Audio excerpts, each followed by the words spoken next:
Hey everybody, Captain Elder here, and you're watching Chris Pico, the old-ass retro gamer. Kenna forever in our hearts.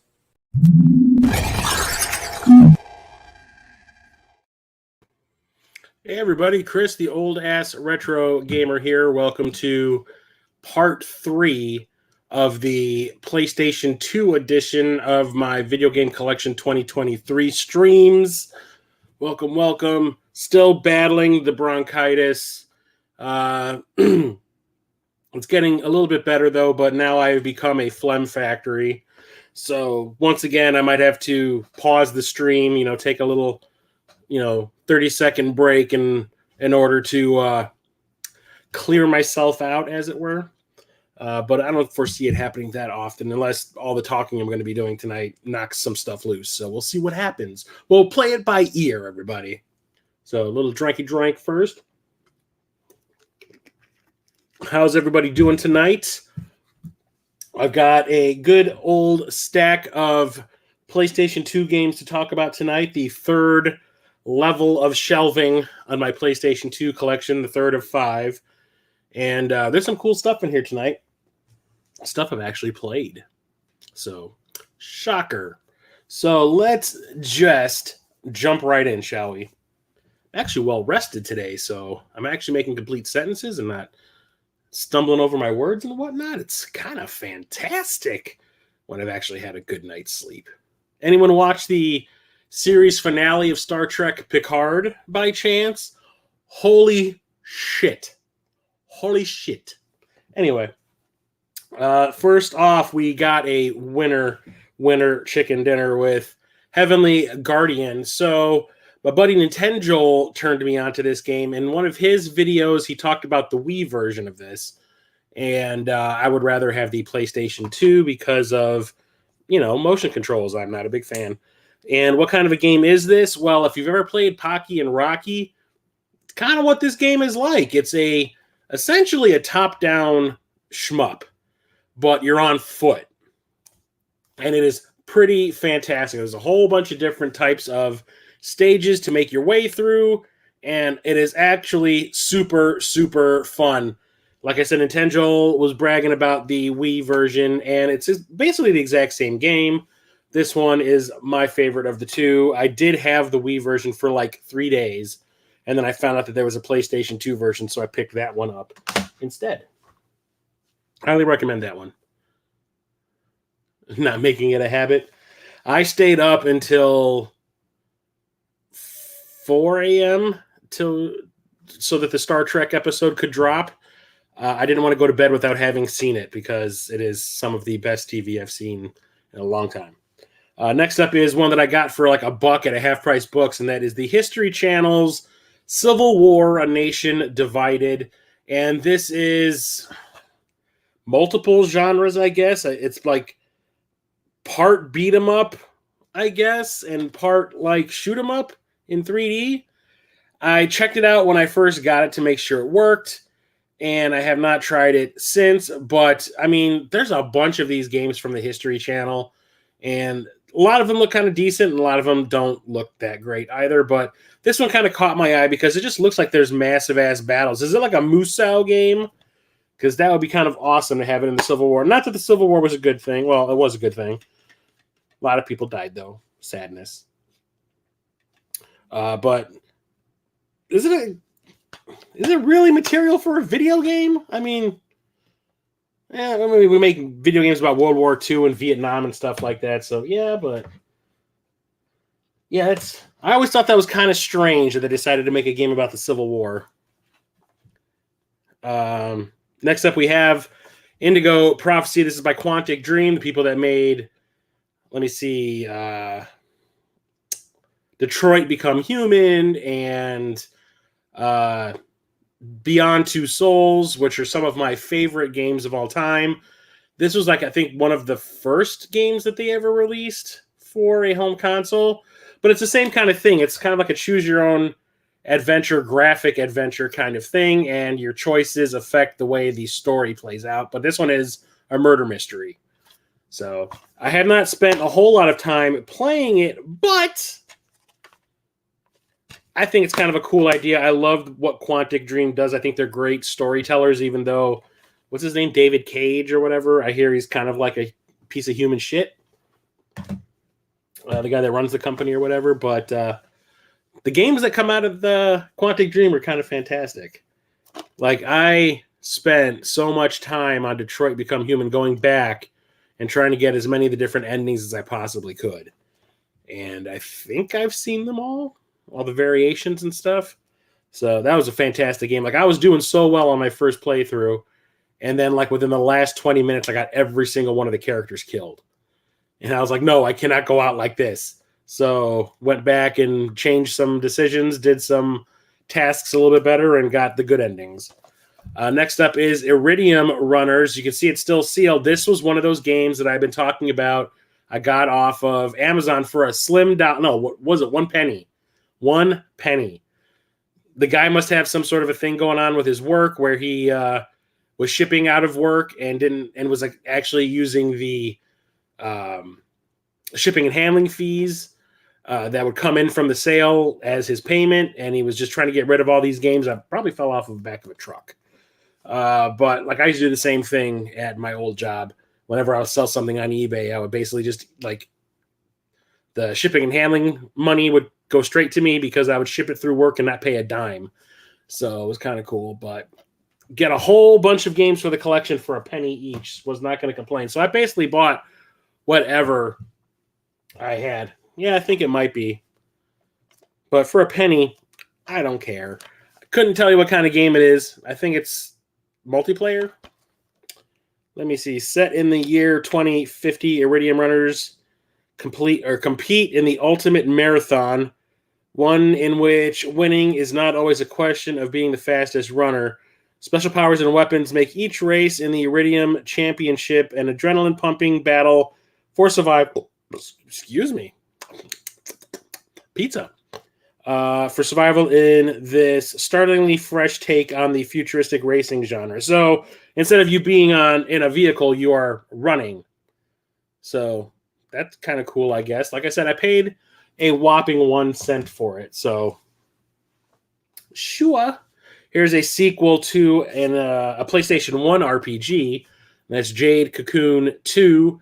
I tried this out to make sure it worked when I first got it, but since I don't own the first game, I have not put any time into this at all, because if I'm going to play a game like this, an RPG, I'm going to have to play them in order, and that has not happened because I still do not own a copy of the first game. But it's an RPG, and it looks like a isometric view style RPG with all your typical JRPG tropies.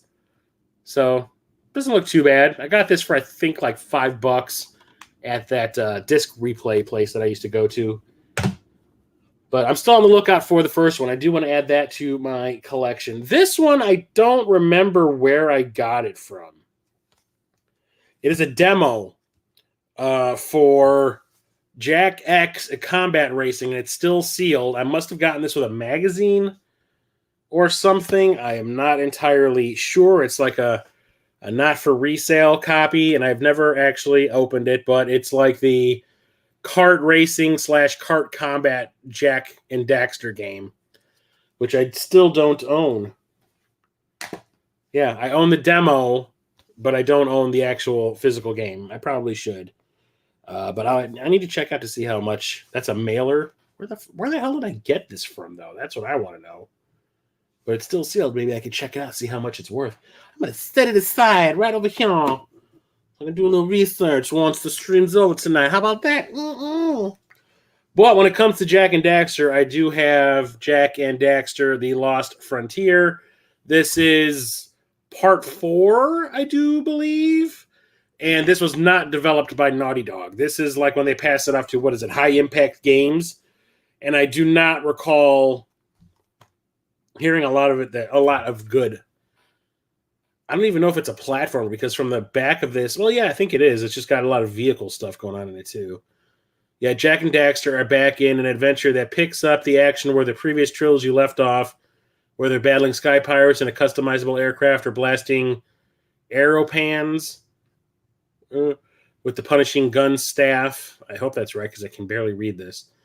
Their journey will take them beyond the edge of the brink into a war bigger than they ever could have imagined. Yeah, it's just another game in the series. But I don't know if this was supposed to try to kick off another trilogy of sorts, and it just didn't sell because Naughty Dog had nothing to do with it. But like I said, I did not hear good things about it, but I had to have it for the collection. I think this also came out for the PSP. Maybe. I think. I got this one, I do believe, at either a Goodwill, a Savers, or a Salvation Army. But that is Jet X2O. And I'm assuming this is attempting... Yeah, this is like trying to be Wave Race mixed with Hydro Thunder type of arcadey jet ski racing game.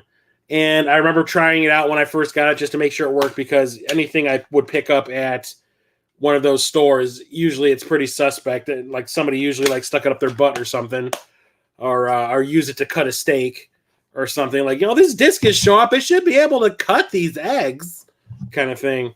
But I remember being okay, but I haven't really put a whole lot of time into it. But I do love the metallic artwork with the reflections. It's kind of a neato.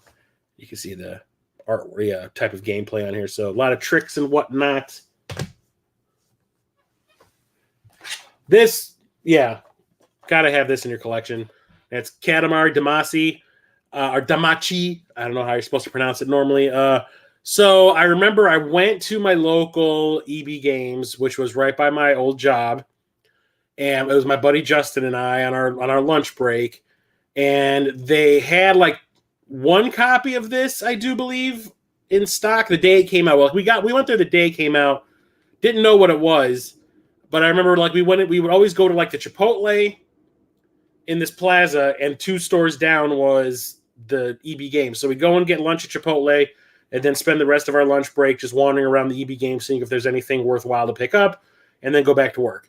So the day that this came out, we happened to be in the store, and I remember I saw it on the shelf, and I asked the dude behind the counter, who was our buddy. Like, we knew him. Like, we went in there so often, we were buddy-buddy with the guy. And we were like, what kind of game is that? Like, we never heard anything about it. And he was trying to describe it to us, and he was like, yeah, basically you're rolling around a giant sticky ball, and you're picking up items that you're eventually going to turn into a star. And we're like, oh, okay. And he goes, but the thing is, like, with each level, your ball gets bigger and start off rolling up, like, small little things like dice and, forks and spoons and stuff, and then you end up rolling up entire buildings and like football stadiums and stuff. And I was like, that just sounds absolutely insane. And I think it was a budget game because if I remember correctly, this was like $30, like brand new on day one. So I was like, you know what? I'm willing to give it a shot. It's by Namco. They've got a name. They're a proven track record. Yeah, I'll take it. I'll see what it's all about. And next thing you know, anytime I would show this game to somebody, they wanted to do nothing but play it. So like at the time that I bought this, I was deep in production of those Star Wars fan films. I think I was already working on the second and third one. And we had like a practice and a rehearsal on like one Saturday or whatever it was. And I remember I was waiting for people to show up for the rehearsal, and I was playing this and people were watching me play it, and they're like, that looks pretty cool. We went and had the rehearsal once everybody showed up. When it was over, a couple of people were like, can I go upstairs and play that weird game you were playing before? I want to try it out. Next thing you know, I'm watching them play it for 2 hours. And it was pretty funny. Next thing you know, everybody had a copy of it. I thought it was pretty funny. But it's a great game. It kicked off an entire series that is still going to this day. And it is super fun, quirky, weird. The music is absolute insanity. The king of the universe or whatever it is. Yeah, the king of the cosmos or whatever. It is insane, but I love it. This one I was always seeing at my local excuse me, my local Half Price Books, one where I used to get all my games. And I remember seeing it multiple times. Every time I'd go there, I'd be like, oh yeah, that's there. I'll pick that up later. And for a year, I would just put off buying it. Eventually, I just said, the hell with it. And I picked it up. And wow, that looks sun bleached, but I know it is not. That is weird. Anyway, we're talking about Kessen, which actually has, I think, one more sequel on the PS2. Yeah, this is by Koei. And I do believe it is like a Musou style game, but it is more tactical, if that's right. Epic real-time strategic warfare. And yeah, I think it's got a couple of more elements to it that your typical Dynasty Warriors game would not have. But I still have not put a whole lot of time into this. Why I have not bought the second game yet. But I got this for a whopping $4 or $5, so I was not going to complain. That was back in the days when I was trying to just buy whatever there was. I've basically purged a lot of the crap that I did not want from the collection. From the last series of collection live streams that I did, as I was going through it, I was putting games aside that I was like, oh, I'd rather have this on the Xbox, in high def, or that game I'm never going to play that. Real-time army simulators. Yeah, the second one is the only, I think there's only the two. I don't think it ever went past part 3, unless that came out for the PS3 or something. So this makes me laugh because this is this weird license game that Metal Jesus went really out of his way to proclaim was this hidden gem that everybody needed to have in their collection. And naturally, because he talked about it, the price went through the goddamn roof, and it got really hard to get a copy. Except one time that I caught my half-price book slipping. And that is Kim Possible, What's the Switch? So apparently Metal Jesus got this in some lot or something, or found it at a Goodwill or whatever, and turns out it's a really fun side-scrolling platformer license game based on a Disney property I have never heard of until he started talking about it on his channel. And like I said, the price shot up, and I could never find a copy within a reasonable price range.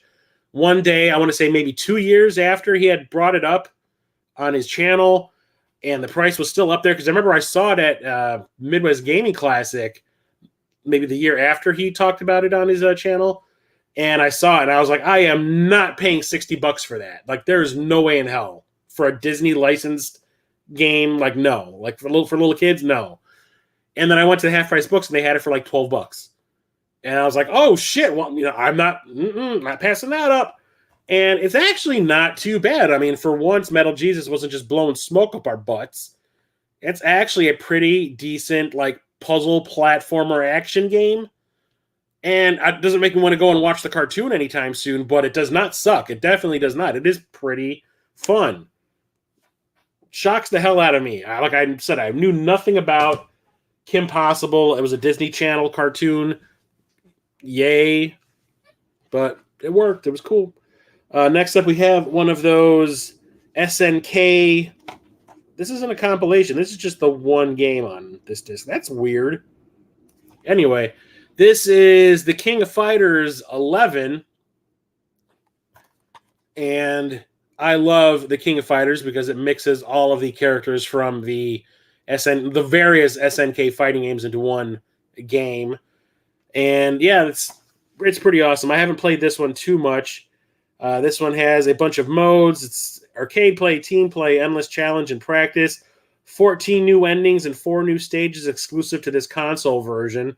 So what was available on the Neo Geo, this has more, obviously because of the disc.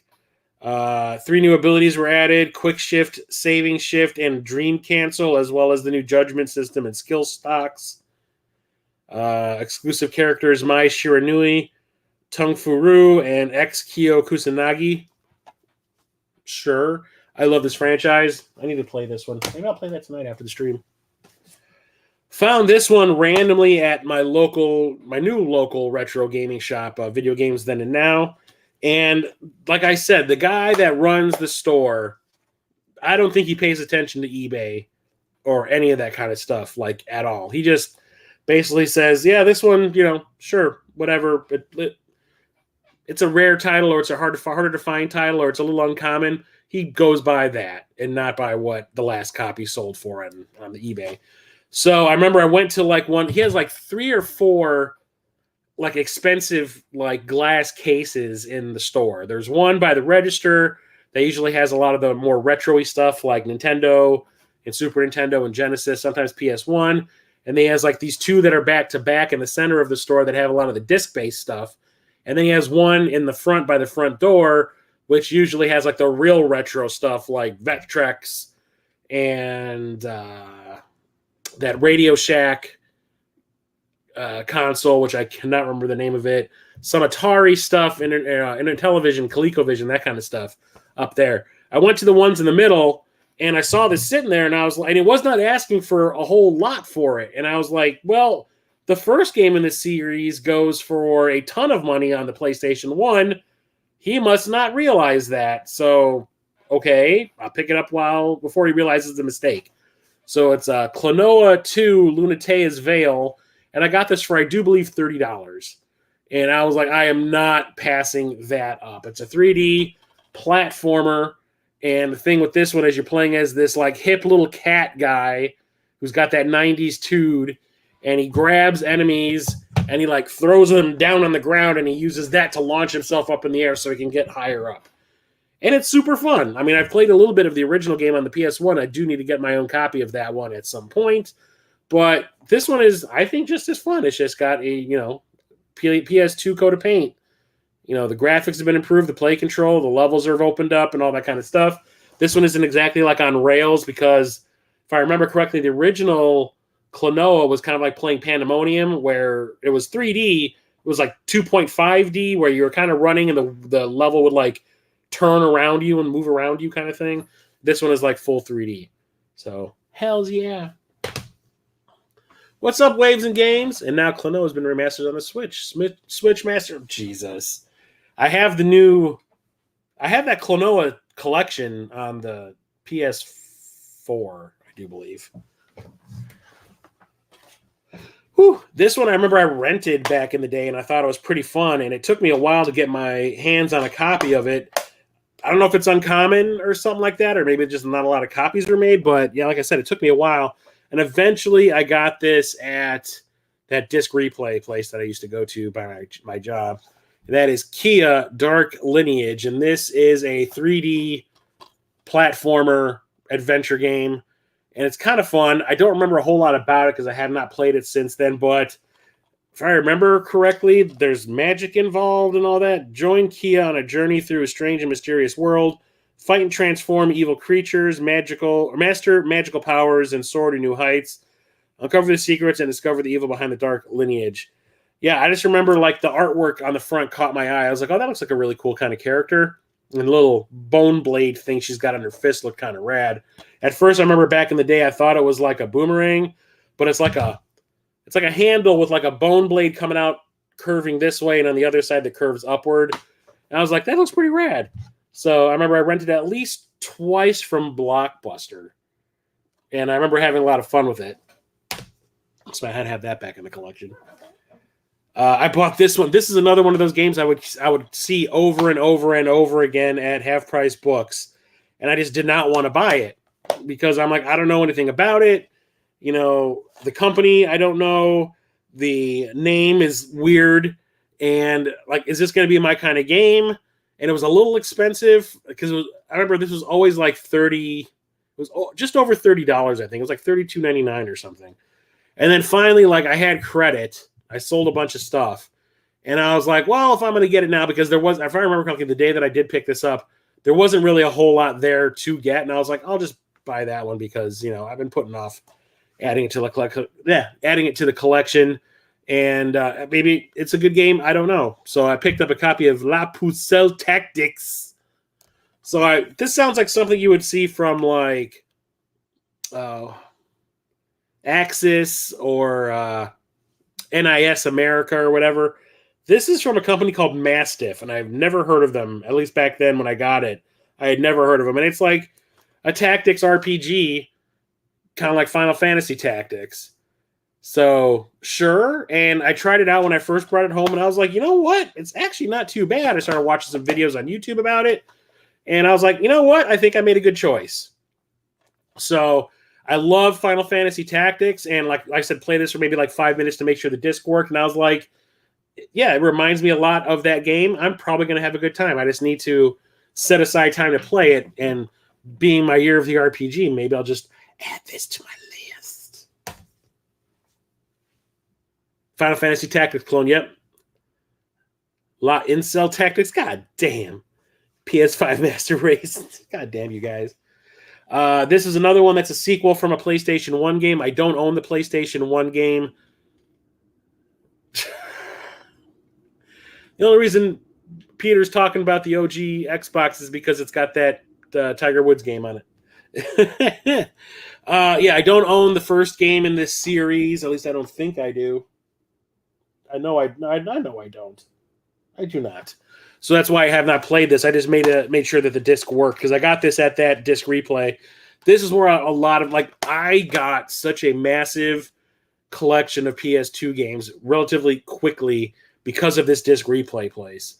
Like every single, I would go there sometimes twice in 1 week, and there would be all new games that were not there a couple of days before, and everything was usually dirt cheap. And I would walk in there and be like, yeah, I'm just going to see what they got. And I'd walk out with a bag of like 12 games, like every single time. So Radio Shack TRS-80, that's that one that he has in that case in the front. Peter wasn't even here when I was talking about it, and he answered my question since I could not remember what that console was called. Thank you, Peter. But we're talking Legaia 2 Duel Saga. This is another like RPG. And I checked it out just to make sure it worked, and it did. But I know nothing about it because I have not played the first game. But there was this whole like fresh games thing that was going on for a little while. And you'll see one more game in this group from Fresh Games coming up pretty soon. But like I said, I know nothing really about it. So I have not played it. Haven't played the first game. Not going to do that to myself. This one I got off of that, what was it called? Leap Trade. I talked about this, I think, last week. That guy, Jimmy, that was like best buddies with Gamester81. I can't remember what his YouTube channel's name was, but his name was Jimmy.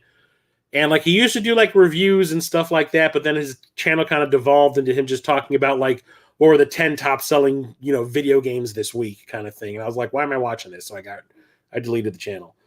But the one thing he's the most well known for, it's a bad thing, is that his house got burned down during one of those wildfires that happened a few years ago, and he lost his like entire game collection. And a bunch of people like ended up like donating a bunch of stuff to him to help him regain it.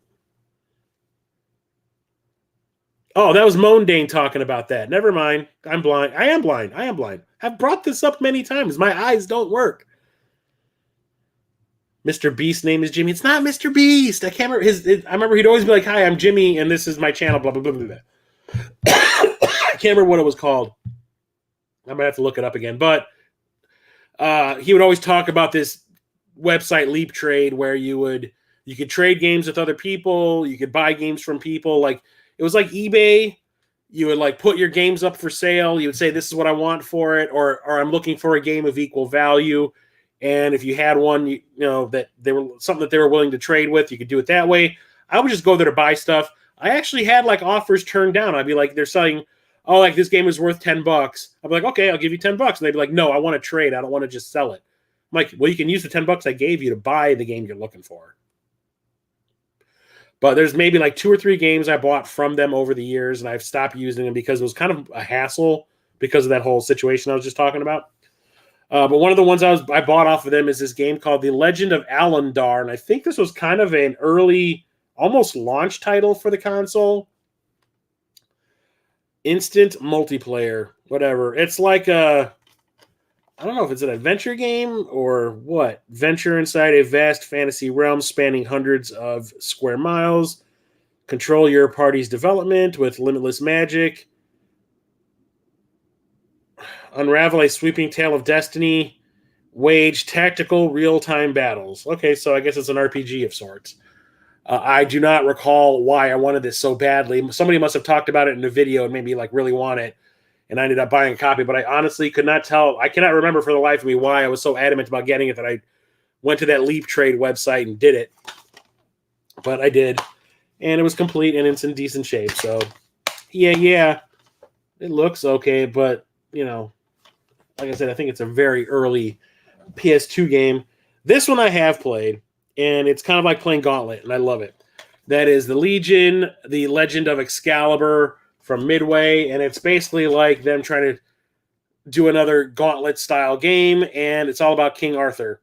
So I was not going to pass that up. I remember I wanted this back in the day when it first came out, but I just never pulled the trigger on it. Ended up finding it at a half-price book somewhere, and, you know, I was like, yes, now's the time, and it's actually pretty fun. If you like Gauntlet and dungeon crawlers and stuff like that, you're going to get a kick out of this. I get to do an unboxing tomorrow. Which game are you unboxing, bro? Are you unboxing a game? Oh, is it my box? Because I did send you a little something. Where's the box for this? Did this come with a box? I thought this did come with a box. No, I did not buy this with the box. I bought the other one with the box. Okay. Tear open my box. Be gentle. I bleed easy. God. Here we have Lifeline Voice Action Adventure from Konami. And this is one of the few games that requires the use of the microphone headset that came with SOCOM. That's why I'm getting confused. I'm like, I remember the only way I got the microphone is because I bought SOCOM in that big ass box. I thought this was that game. It's not. It was SOCOM that I bought like that. And what it is, it's like a 3D action adventure game in outer space, and you actually have to talk to the game. Like your voice commands the action. Thousands of words and phrases recognized, compatible with the USB headsets for PlayStation 2. And Radical Reggie talked about this game on his channel quite a bit. It wasn't the reason why I bought it. I bought it before I saw him talking about it because I found this at half-price books like dirt cheap. And I was like, wait a minute, I do have that headset because I had bought, I think SOCOM was one of the first games I bought for the PS2 when I got back into collecting in 2013. So I already had the microphone there. But when I saw this, I was like, yeah, I should buy this. I have that microphone. Oh, it's kind of cool. Never really spent any time with it, so I couldn't tell you how it works. But that's just a cool idea. I'm surprised they did not do more things like this. But, you know, are they all going to devolve into, don't get me wrong, I love it, but Seaman kind of thing? We're just asking questions and stuff. But I love Seaman. I need to play some of that with that microphone. Did it show up yet, Mondane? This is one of those games that I got for a penny from Amazon, but I did open this one because I wanted to play it because I actually really like this series, and that is Luminous Plus. It's a puzzle game that's part block elimination and rhythm game. It's hard to explain, but I find these games in this series to be extremely fun. I think I had the first one downloaded on my 360, I think it was. And I really, not 360. Where did I play it? It wasn't the PS1. Maybe it was my PSP. Maybe it was my PSP. Where the hell? I know I had one on the 360, but that came after this. That's weird. I can't remember where I played it the first time. It might have been on the PSP. And when I got this back in like 2013, 2014 for like a penny, I was just like, yeah, give it to me because I love this series. So super thrilled about that. That's just one of those really cool games I can play casually. I want to play a game. Don't want to have to think about it too much. Throw in Luminous, go a couple rounds. I'm good. PSP? Yeah, it was a PSP. Yeah, I think according to the receipt, I sent you one and I sent Captain Algebra a package. And Captain Algebra's... God, I got the burpees all of a sudden. Captain Algebra's was supposed to show up today. It's not going to show up until tomorrow now because it looks like it got delayed somehow. Every time I send him something, it gets delayed for some reason. He lives one state over. And yours is supposed to show up Friday. So, yeah. Next up, we have Lupin the Third, Treasure of the Sorcerer King. And I actually talked about this in the PlayStation 2 Diamonds in the Rough video that I made like years and years ago. And it's because I only saw, I have a habit of, I don't say I seen it. I had seen it. I saw it. I should be saying I saw it. I saw the movie that Steven Spielberg claims is like his favorite movie of all time. And that's that Lupin the Third animated movie that, what's it called? Studio Ghibli did back in the 80s. And because of that, I was like, I found this at that disc replay place. And I was like, that is a franchise I know. I've seen that. I seen it again. I saw that movie and I thought it was pretty cool. Let's bring it home and try it out. Me, Mr. License Games. I got to see this, see what it's like. I've never played a Lupin video game. And it's like playing Metal Gear Solid, but like a funny version of Metal Gear Solid. It is super fun. It's all about sneaking and like stealth because you're a thief. And you're trying to break into, like, the whole first level is you're breaking into, like, a passenger train that has all these traps and stuff in it. And it is really, really fun. I really got a kick out of it. It surprised the hell out of me. I'm like, how did this game pass me up back in the early 2000s when it was relevant? And I didn't find out about it until, like, 2014. I was super, like, ticked off because I would have loved playing this, like, alongside Metal Gear Solid 2. So if you're a big Metal Gear Solid fan and you think it could do with a little comedy mixed into it, this is your jam. It is super fun and way better than it has any right to be. I absolutely loved it, which is why I put it in that Diamonds in the Rough video. This one I don't know too much about. I picked this up because it was there, and that is Mace Griffin Bounty Hunter. I remember this game got like a lot of press back when it first got released. Came out for the Xbox and the PS2. But I don't think the reviews were all that great. Featuring Henry Rollins as the voice of Mace Griffin. That is awesome. But it's like a 3D, action shooter kind of thing. I haven't really played it, so I couldn't comment because I bought it, like I said, just because it was there and I was trying to add games to the collection.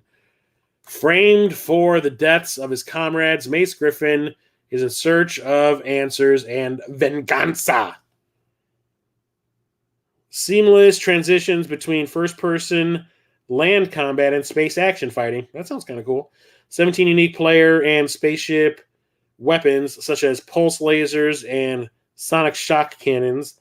Pilot 4 different ships, from powerful alien fighters to massive cruise liners. Immersive storyline with lifelike NPCs that react based on their intelligence, bravery, and health. 13 expansive missions. Doesn't sound too bad, but then you look at the pictures on the back and you're like, doesn't look that good, though. So, I'll eventually get around to playing it. It's on my backlog roulette. Finally, this weekend, where Jason and I are recording a new episode of the Super Neighbor Brothers. So, Captain Algebra, get ready. You got another game coming. Here's another one from the Fresh Games line, and that is Mad Maestro. There's one more game that I need to find, and I have been looking for it for years, and I can never find it, at least for a price I want. That will remain nameless. Man, mosquito. Anyway, this one is like a rhythm game. You're playing like the conductor of an orchestra, and you've got to hit buttons, and according to when they get illuminated, it's just like playing almost like Samba de Amigo, where you've got like 4 like icons on the screen, and there's like in the center, you'll see like a ring appear, and it moves up or to the sides or down to those icons, and you have to like hit the corresponding button to make the tone when the ring gets around that icon, and you do the movement you're supposed to do, and you keep the orchestra going. It's a cool idea. I love me a good rhythm game. It's not the best one I've ever played, but it's kind of cool regardless. I love classical music, so it was kind of cool that this is the way they decided to go for this. 11 levels to beat, including an epic performance at the Symphony Hall. Ooh, feel the music with touch-sensitive controls. Recruit a lion, a model, a news reporter, a fisherman, and space aliens to play in your oddball orchestra. Okay, then. But, yeah, good old-fashioned fun game. I like that one. Now I need to get that Mosquito game, and we'll be good to go. Okay, here's this one that comes in this big-ass box.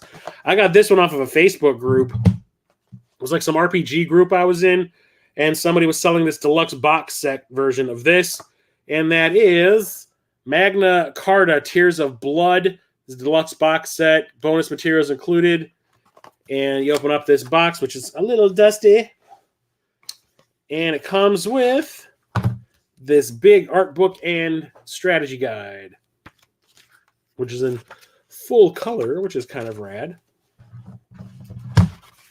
And that is the only thing that makes this deluxe. Disappointed! Anyway, you'd think they would come with like a soundtrack or something too. But like on top of having that big-ass art book and hint book, the manual itself is pretty thick too. But it's an RPG that reminds me, at least the art style reminds me of like Final Fantasy X. And I have not put a whole lot of time into it because RPGs, they take up a lot of time. But this is an Atlas series, and the sequel for this is available, I do believe, on the Xbox 360. So had to snag that because the guy was selling this dirt cheap on Facebook, so I was not going to pass it up. Come over here. I want to show you something. I do not remember where the hell I got this or why I bought it. I think it's an RPG. Yeah, strategy RPG. Whatever. Makai Kingdom. Chronicles of the Sacred Tome. I don't ever remember buying this one. Maybe this was when I was going to, what was it called? Disc Replay and just buying whatever the fuck it was that I thought looked mildly interesting. But yeah, it says it's a strategy RPG. I am at a complete loss about this one. I don't remember this at all. But it's by NES America, so I think all they do release is RPGs of different types. So, boobs. Oh, yeah. Check out that epic underboob there. Under boobs. Defy gravity. Her boobs defying gravity. Just like Little Sweet. Little Sweet. This, yeah, hell yeah. I need to get the first game. Well, you can see where I bought this from. I think I got this at my old game store. We got Manhunt 2. I need to get the first Manhunt. I got a label on here still. You can see how much I paid for it, $17.99. I think I got this at People Play Games when they were still around. I'm surprised I never took this label off. Let's try it now. Oh, that's going to be a total negatory. Shazbot. Just peeled right off. Oh, no. Luckily, I've got a bunch of that liquid, what is it, orange stuff? Goo remover, Goo Gone. Is this the game show one? An experiment at a secret research facility has gone. Yeah. This is the one where the violence quotient is absolutely through the roof. I can't remember if it's this one or no, because the suffering is the one where you're escaping a prison. Is this the game show one? Or is that the first one? Daniel Lamb and Leo Casper are the only surviving subjects. The Pikmin Project will stop at nothing to hunt them down and stop the truth from getting out. Yeah, the door to your cell is open. One chance, one choice. They took your life. It's time to take it back. I thought, isn't the first one like a game show, I think? I don't know. Maybe I haven't played this one. It could be completely possible. It's completely drawing a blank on it now. But I don't own the first game, and I probably should. it's time to look up where the first one is. I know I have both Suffering games. I always get Manhunt and Suffering mixed up.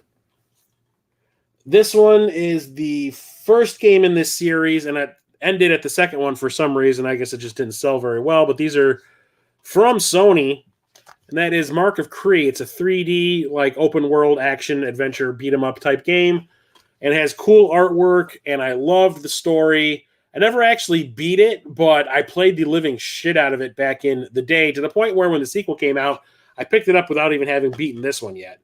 But I loved it a lot. I need to go back and try to play through this. But this is also on my backlog roulette. This one was one of those games I would keep on passing up whenever I go to half-price books because I remember hearing not so good things about it. But I ended up just giving in and buying it anyway because why not? I love Marvel. So we got Marvel, Nemesis, Rise of the Imperfects. And this is just like if you were playing, what is it, Ultimate Alliance or any of those other games, but there's a lot of characters that are very villainous mixed into it. And yeah, it's just like a top-down dungeon crawly style beat-em-up kind of game. And I like those kind of games, so I figured I'd just give it a shot, but I have not put any time into it, so I could not comment if it's actually any good or if it's as bad as everyone was making it out to be back in the day, because I remember this got absolutely terrible reviews. But I'm not one to listen to reviews. I usually want to play it myself and make up my own mind.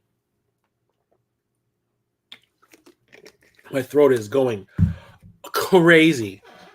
And after this is over, I'm going to eat super spicy ramen noodles and probably shit blood later on.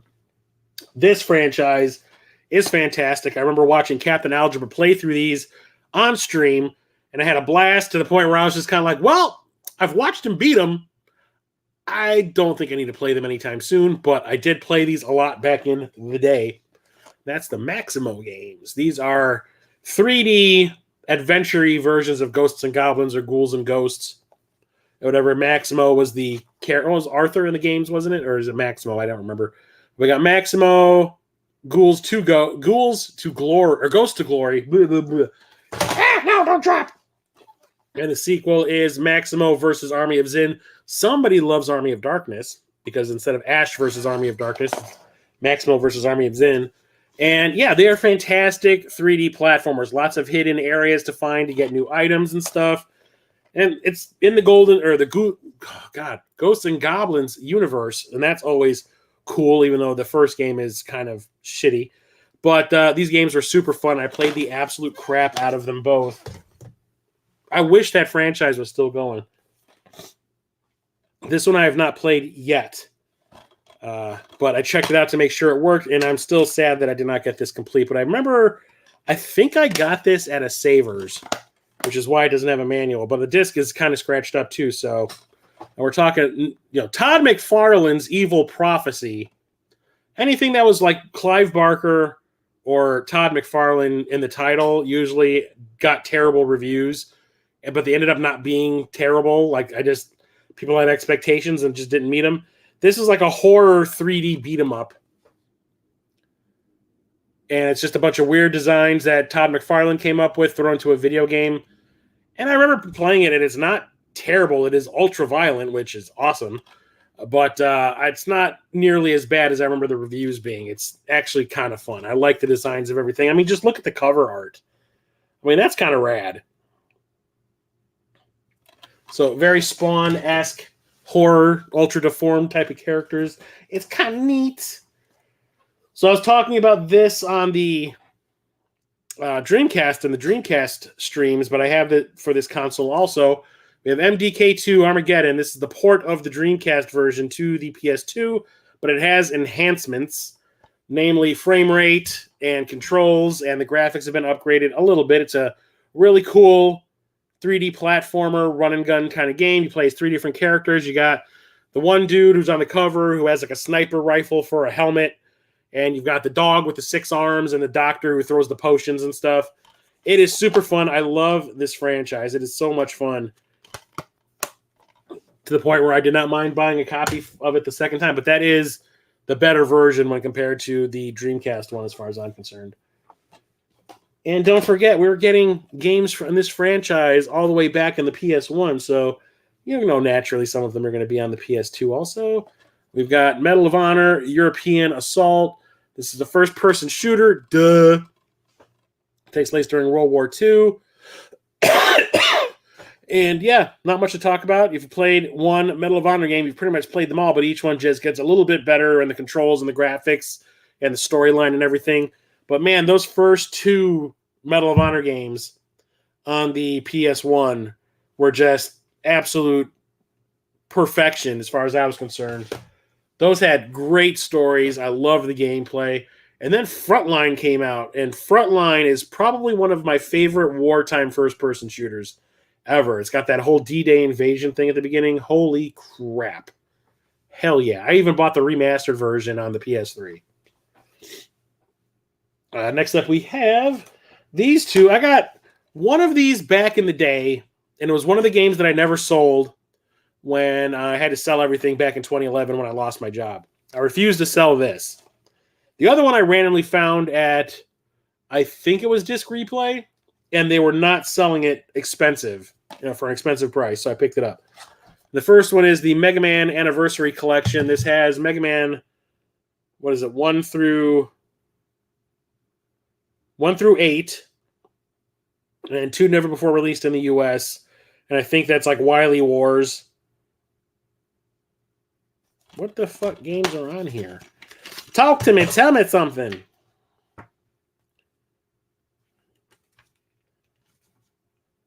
Obviously, Mega Man 1 through 8. So even though I don't own a copy of Part 7 on the... Yeah, Mega Man 1, 2, 3, 4, 5, 6, 7, 8. Power Battles. Is that the arcade game? Power Battles is the arcade game, and I think Wily Wars.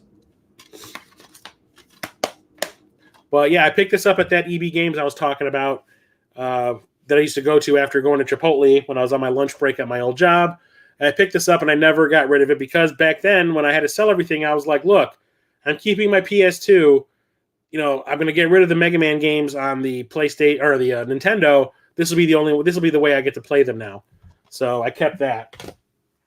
But the one that I found after the fact is the Mega Man X collection, and this has all 7 Mega Man X games on it on one disc, which is kind of fantastic. I did not have any of these games back in the day, and this. I think I got this before I even got Mega Man X 1, 2, and 3 on the Super Nintendo.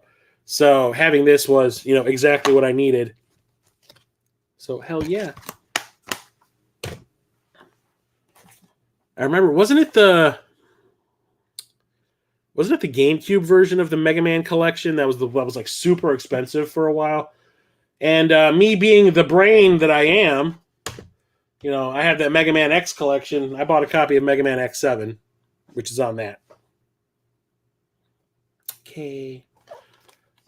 But by this point, I think the series was kind of like on its last legs. If I remember correctly, the later ones are not known as being good. This one I randomly found at that Video Games Then and Now place, and I picked it up because licensed games. I didn't know they made a game based on Men in Black 2. This is Men in Black 2 Alien Escape, and it is a first-person... It's a third-person shooter. Third-person shooter. Mm-hmm. Yeah, it looks like Gears of War, but when you're playing as Agent K and J. So, yay. Second Men in Black movie, not the best ever. I did not like it. No. Hell no. Hell no. And then we got these beauties. Well, this is the point where people are going to be like, either you're going to subscribe or you're going to unsubscribe because of my opinion on this matter.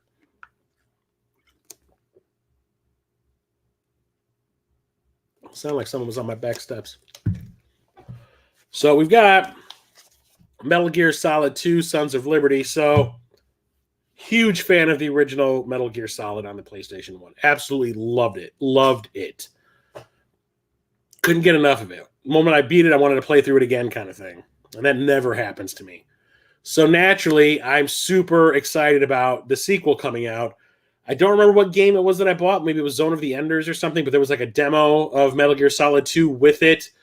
And it's like the first section of the game where you're playing as Snake and you're trying to get on board that ship. And I was like, hell yeah, this is what I want. This is all I need. This is going to be the best game of all time. So naturally, the game comes out. I run out and buy a copy of it. I bring it home. I replay that level that I had played multiple times on that demo. But once that's over, you're suddenly playing as some new guy named Raiden. And he sucks. And I was like, what the F? WTF, what is happening here? Where is Solid Snake? What is going on? F this game. So I played it, I think, for maybe like a couple of hours. And I was like, I hate this. And I put it down. And I never played it.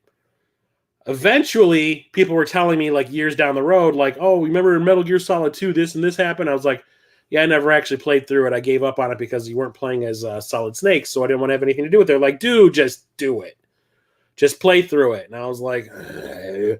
So I did. Completely changed my tune on it. Playing through it a couple years after it was relevant, all of a sudden I was like, I was an idiot. This game is fantastic. I love it. Raiden is cool as hell. Solid Snake is still in it. You're just not playing as him. But oh my god, this game is fantastic. And that twist at the very end, like the post-game scene, where you're like, oh yeah, the Liberty thing has been around since like, the founding of the Constitution kind of thing. I was like, ah! Best game ever. And I talked about this on the Retro Rivals channel where they were talking about like the 10 games that like made me as a gamer or defined me as a gamer. And I brought this one up because I gave up on it, didn't like it, went back to it a couple years down the line, and absolutely ended up loving it. So like how my opinion changed on it over the course of a couple of years. And that was what, never judge a book by its cover. Just keep going with it. Sometimes you'll be pleasantly surprised. Absolutely love it. Not as good as the first game in the series, but I love it. I love it. I love it. I love it. This is where you're going to get mad. Because we got Metal Gear Solid 3 Snake Eater. So I don't like this one. I gave up on it faster than I gave up on Part 2. Excuse me. I need to get some of that juice out. I'll be right back.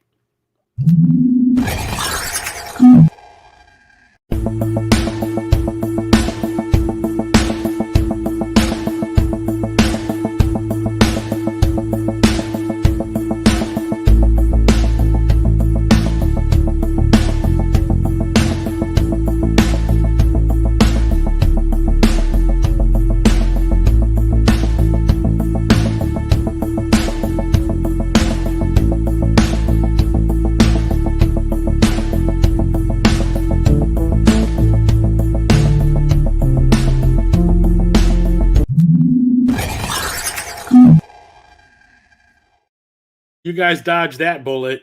Basically, the moment I turned the camera off, I almost puked all over my table. I coughed so hard I almost dry heaved all over the place. Anyway,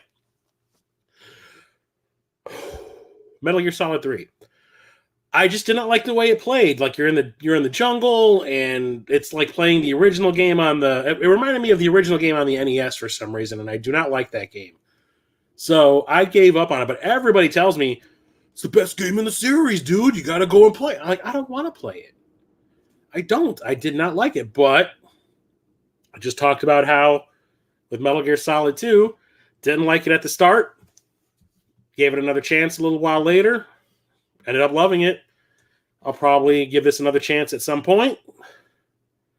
Yeah, it's going to be a few years later than it took me to realize that Part 2 was awesome. But we'll see. But like Rocket Sauce is like, that's the best game ever.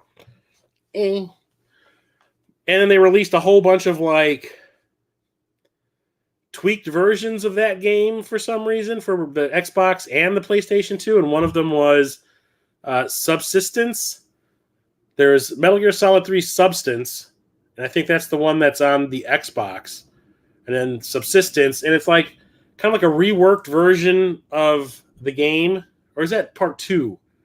I think Part 2 is Substance. Metal Gear Solid 2 Substance.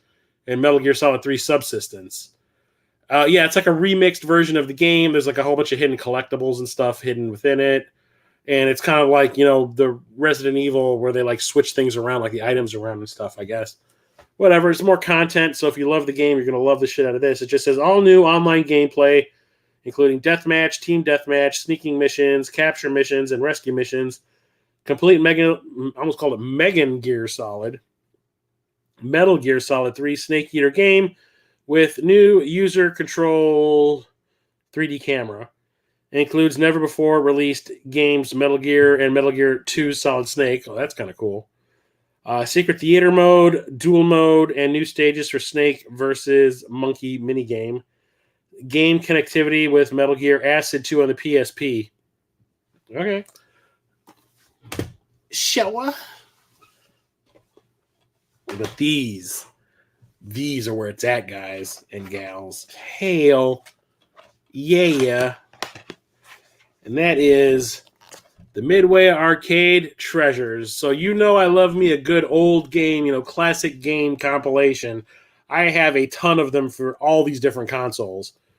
So the first one, when it came out, I went nuts over because it's basically those two compilations that came out for the PlayStation and the Dreamcast from Midway, which had, Spy Hunter, Defender, Gauntlet, Joust, all those. This one has all of them and more.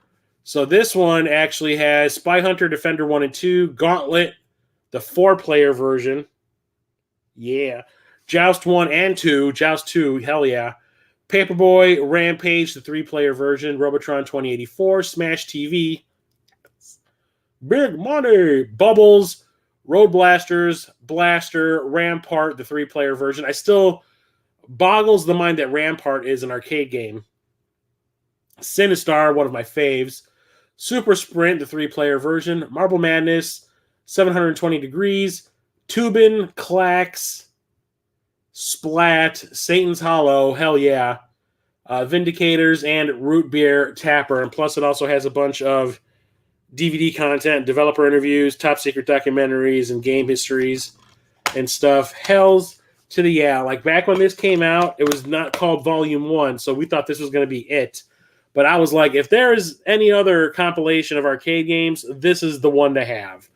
And I played the shit out of this one because it has Sinistar on it. And Sinistar is one of my favorite old school arcade games. But then, I guess that sold pretty well for a bunch of old classic arcade games because they released a second one, and that was the Midway Arcade Treasures 2. This one was going after my heart. It has Mortal Kombat 2, Mortal Kombat 3, Gauntlet.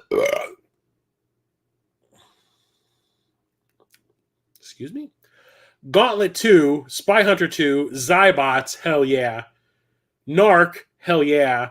APB, Cyberball 2072, Timber, Total Carnage, Pit Fighter, Wizard of War, Xenophobe, Primal Frickin' Rage, Arch Rivals, Rampage World Tour, Cosmic Cruiser, Championship Sprint, Hard Drivin', and Wacko. Hell yeah. Hell yeah. The only problem is I'm like, where's Mortal Kombat 1? I don't know if it was a licensing thing or they just couldn't get the emulation to work.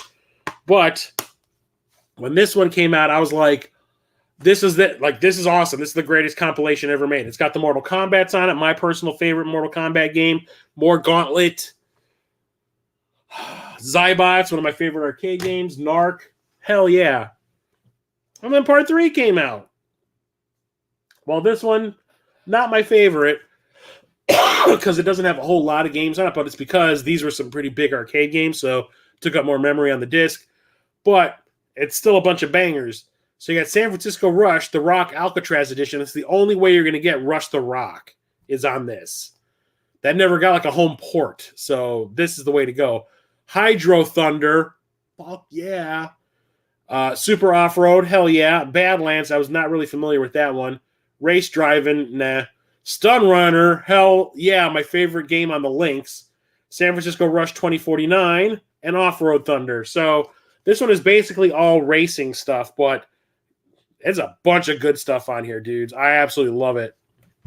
Only place you're ever going to get Rush the Rock. Love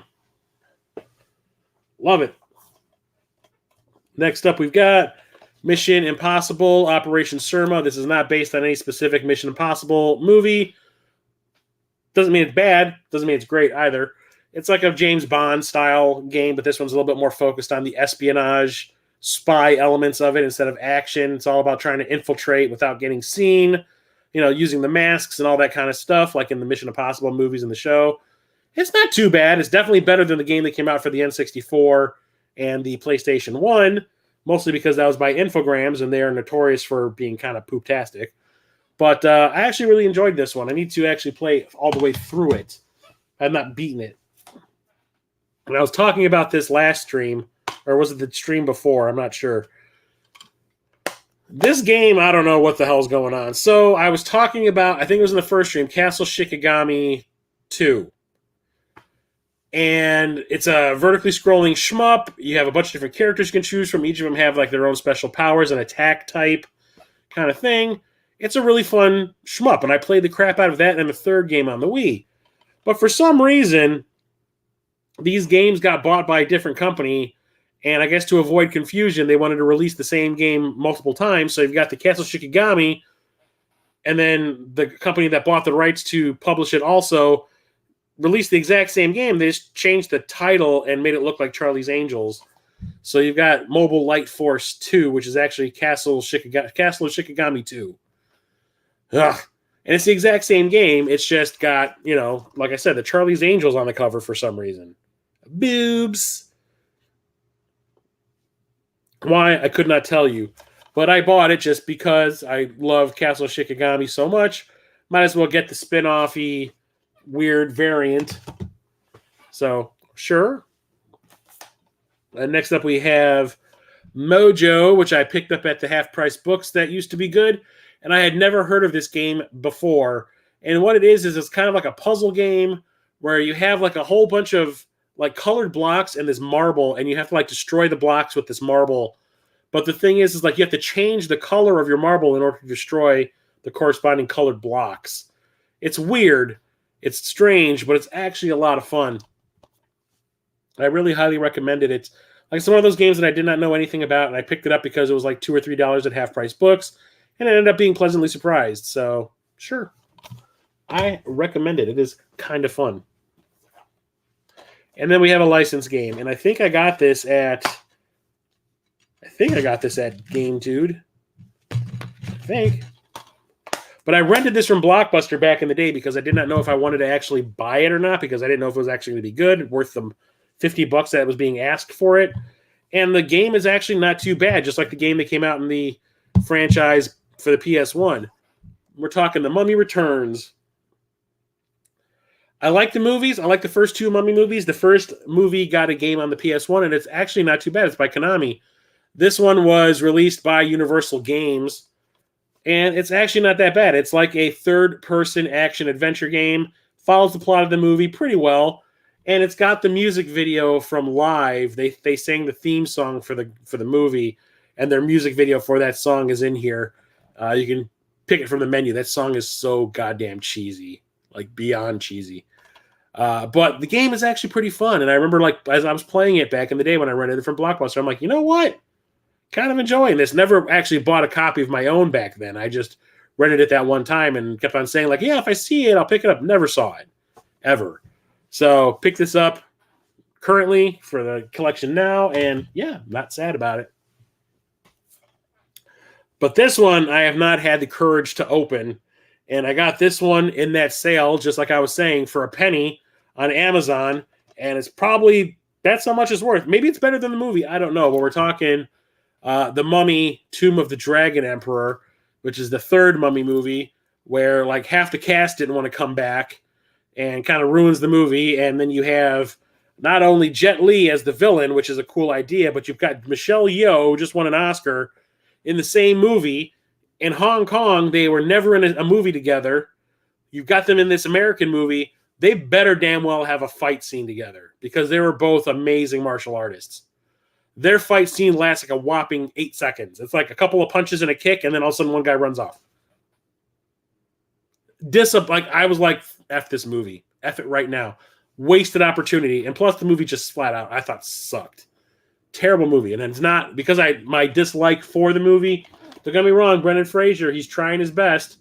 But without Rachel Weisz in here playing Evie, I mean, the actress who plays Evie in this one, she's trying her best, but she sucks. And for some reason, he's got a son, or his son in this one looks about the exact same age as Brendan Fraser. And if I remember correctly, they were maybe like 8 years apart. No.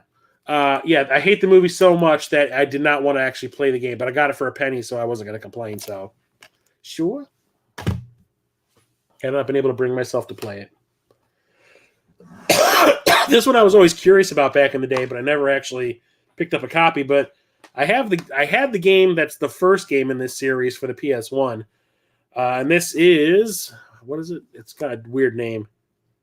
Samurai Legend Musashi. I remember Brave Fencer Musashi. This is the sequel, and the art style of this is kind of fantastic. Everything's like super angular and all that, and it looks fantastic. This has a metallic cover too, which is kind of awesome.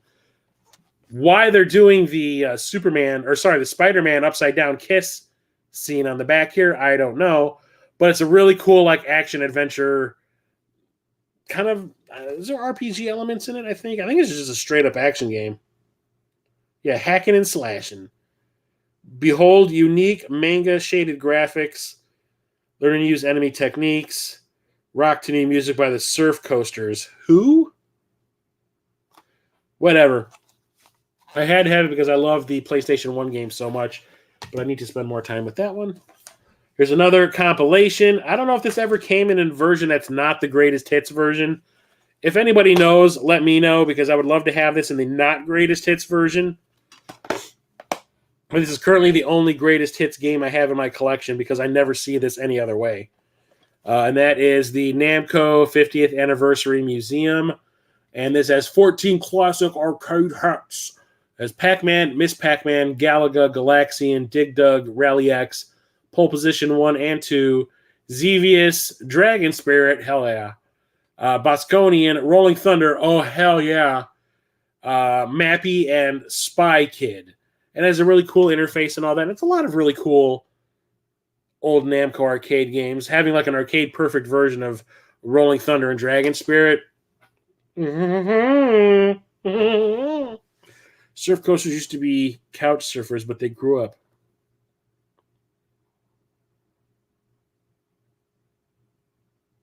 Why, Peter? Why? But you know me, like I say, I love a good compilation, so I wasn't going to pass that up. I almost put this one on my in my Diamonds of the Rough PS2 video back in the day, but I chose against it because, like, I remember when I first bought it, I brought it home and I was playing it, and I was like, this is kind of cool. And then when I replayed it to capture footage for it for the video, I was like, yeah, I've played better.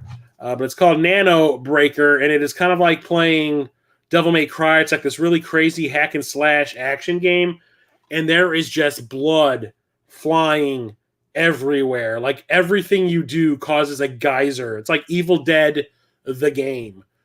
It's fun and all that, but it just gets really repetitive, and sometimes the controls are not the greatest, but it is super fun. I mean, I was going to put it in that video for a reason. I just chose against it at the last minute because I was like, you know what? Of the stack of games that I had that I was considering, there's much better games in this stack than this. So I chose against it. But don't get me wrong, it is a very cool game. I like it a lot. I can't remember why I have this in my collection. I think somebody gave this to me. Oh, no, this was the one. Oh, no. Is this the one that Metal Jesus was always talking about? No, this is the one I got as a gift. I don't remember who gave it to me, but Need for Speed Underground. I know there was one Need for Speed game that Metal Jesus was always talking about. I think it was Fast Pursuit or Hot Pursuit 2 or something. This one, I think somebody, if I remember right, somebody gave this to me, and I just kept it because I thought it was really nice that they gave me a gift. But it's your typical racing game, but this one's more about street racing than anything else. So it's more like Fast and Furious, the game. Just here for the one-liners tonight. Man. So, first of the PlayStation 2 streams, I talked about Contra, Shattered Soldier, and how I thought it was a fantastic, like, return to form for the Contra franchise. Kind of reminds me of like insane version of Contra Hardcore on the Genesis.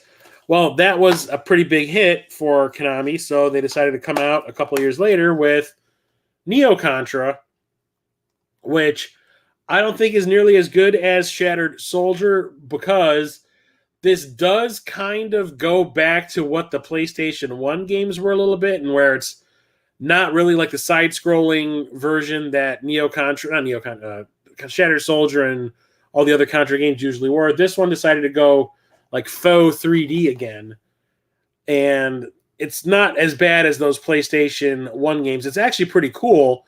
It's just I like my Contra 2D. I mean, when they did Contra 4, I mean, everybody lost their shit because it was so awesome, because 2D. Contra should not be like a 3D franchise. I mean, it has its roots in 2D. Let's keep it that way. But it does not mean it's a bad game. This is definitely a hell of a lot better than those PlayStation 1 games. So it's still worth playing because it is pretty fun. Just picked up Need for Speed Underground from my local shop, and even after resurfacing, it's still not working.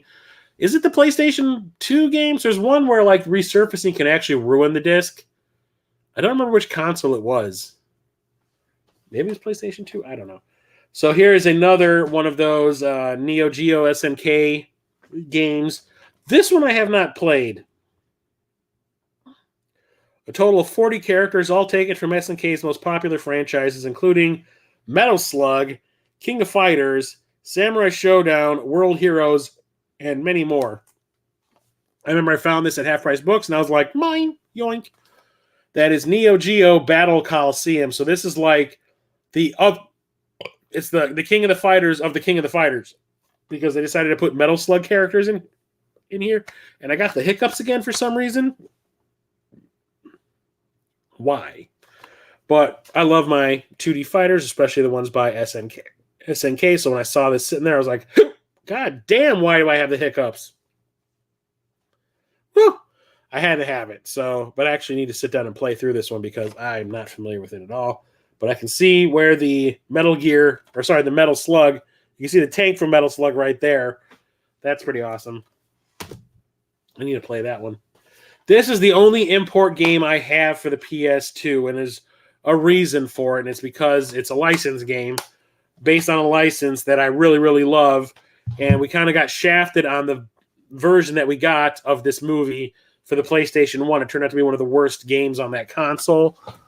So I saw, what's her name? Kim Justice talking about this in some video, and I don't remember exactly what the topic was, but when she brought it up, I was like, I need that. I need that right now. And I went on eBay and I found a really cheap copy. Can't play this at all because I need an import PlayStation 2 to play it, but didn't stop me from buying it because I basically wanted it because of what it is. And it is called New York Race. Why do I want it so bad? Well, look what it says above. Inspired by The Fifth Element. It's a racing game with all those flying cars from the Fifth Element movie. I love The Fifth Element. The idea of doing a race when you're in Corbin Dallas's taxi cab sounded absolutely amazing. And I had to have it. Even though I can't play it, I wanted to support the movie and my love of the movie by getting this game.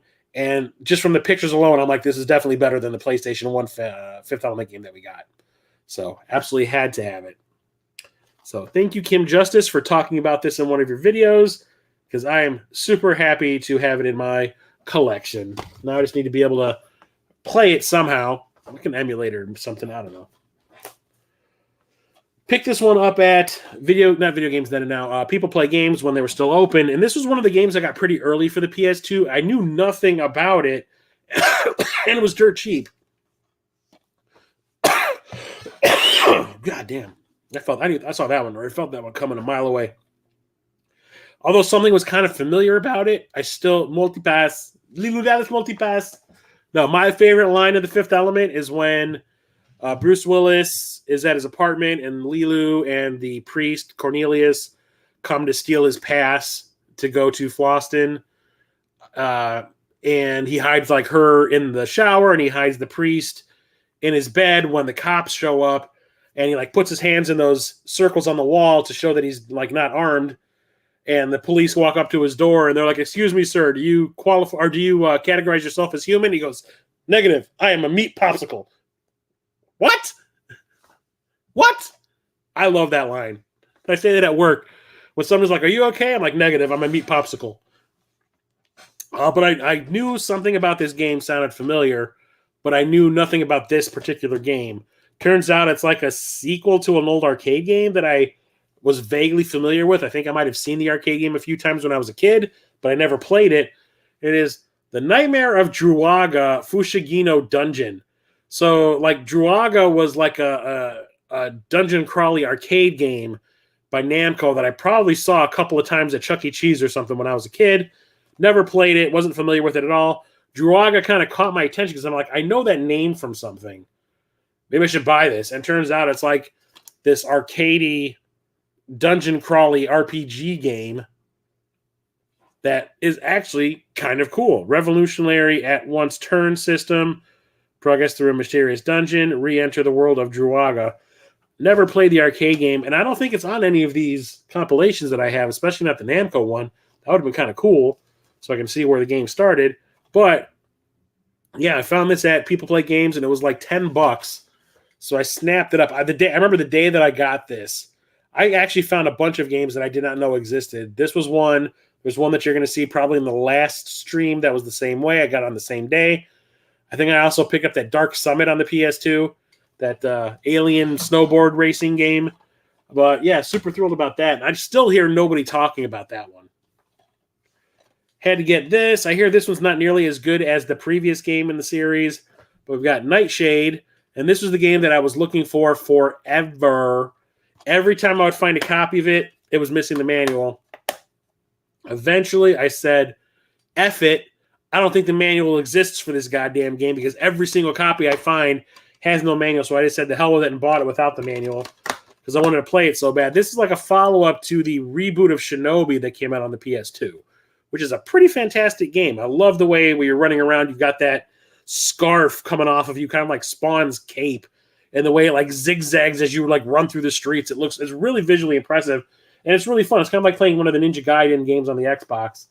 And then they did like this spin-off / sequel, and it's not nearly. It actually looks a lot cheaper than the Shinobi game, but I'm thinking they might have rushed this one out a little bit to get it on the market while the Shinobi name was still kind of hot. Even though I don't think people would have realized that it's based on Shinobi because what the fuck is Nightshade? Everybody knows Shinobi. What the hell's Nightshade? But it's okay. This one I found at Half Price Books, and I picked it up because I know these light gun games go for a lot of money, and I don't have a CRT, so I can't play it. I do have a GunCom. I probably should have grabbed it and brought it in here. Oh, I won't need to until a later stream. Never mind. Crisis averted. But I found this at Half Price Books, and that's Ninja Assault, and this is a light gun game that I hear is actually pretty freaking awesome. I wonder if I can play it with... Yeah, you can use the analog control in here and the GunCon, which is kind of cool. So, yeah, I actually can play this. I know what I'm doing tonight. But I love a good gun game or a light gun game. Don't have a CRT to play it on, but now that I realized I can play this with the analog controller, it's on. Yeah. Hell yeah.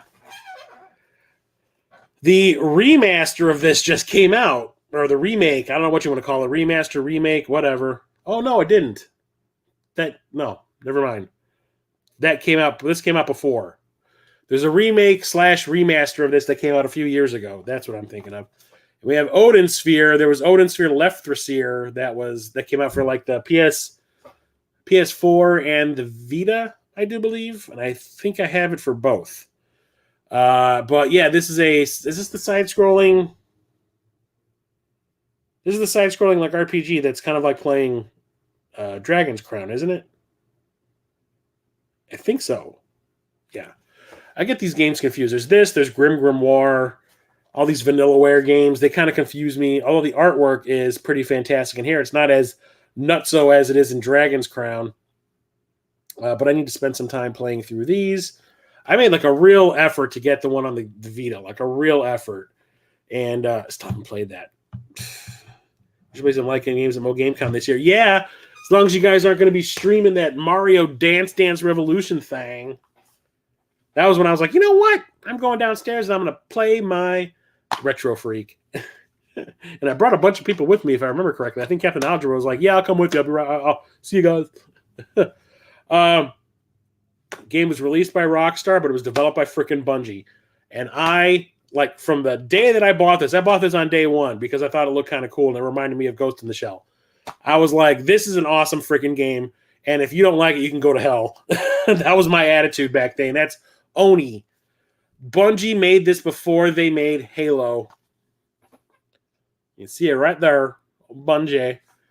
It is a fantastic freaking third-person action game where you play as this badass chick who reminds me a lot of Makoto Kusanagi, who does crazy flips and acrobatic-y shit. She's got the guns.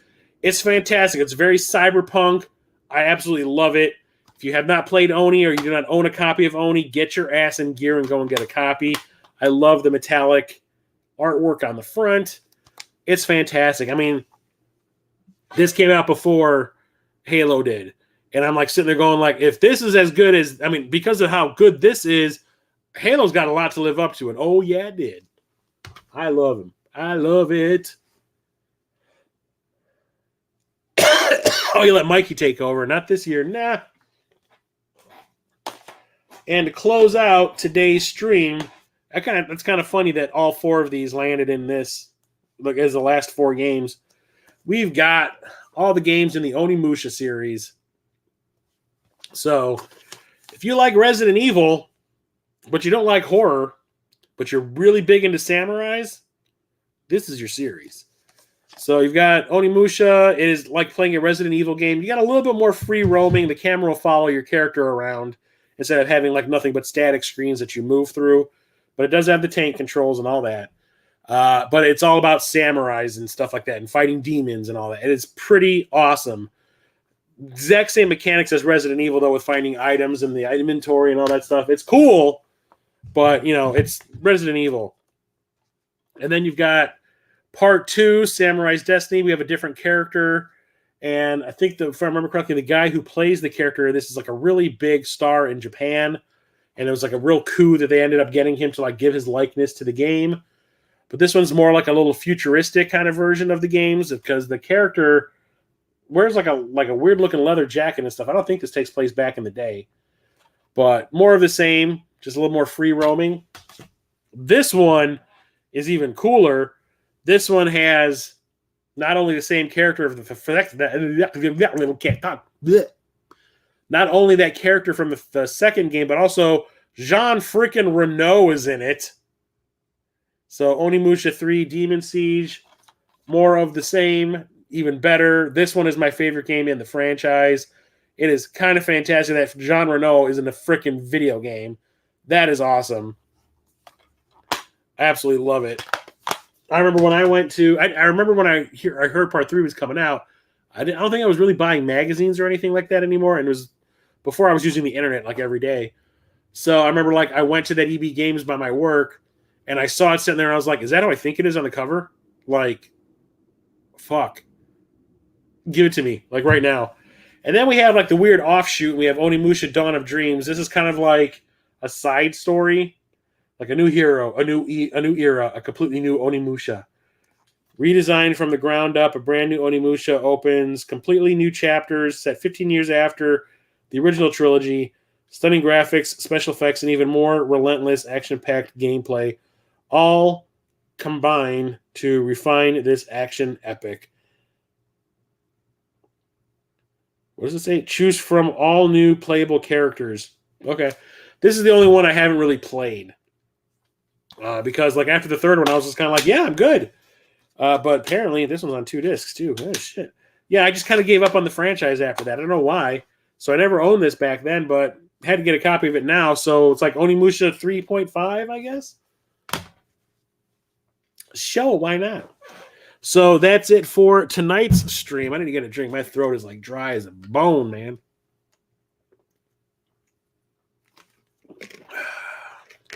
Ooh, that was rough.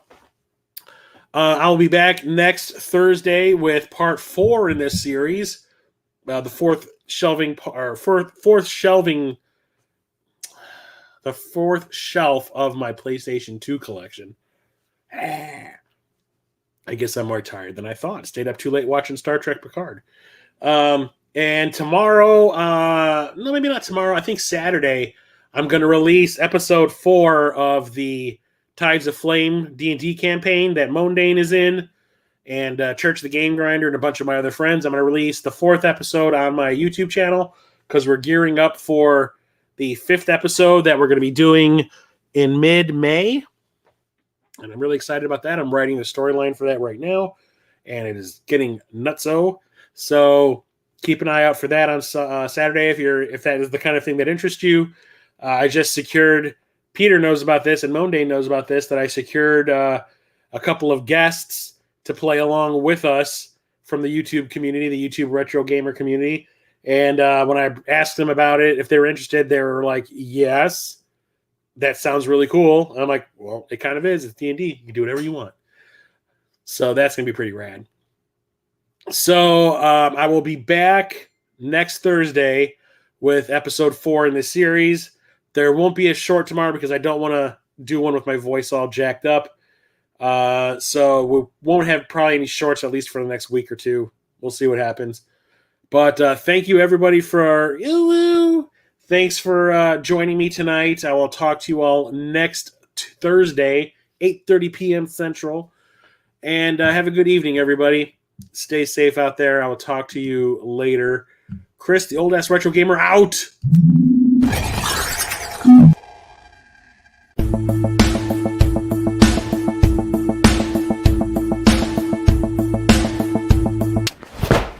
Emotional damage!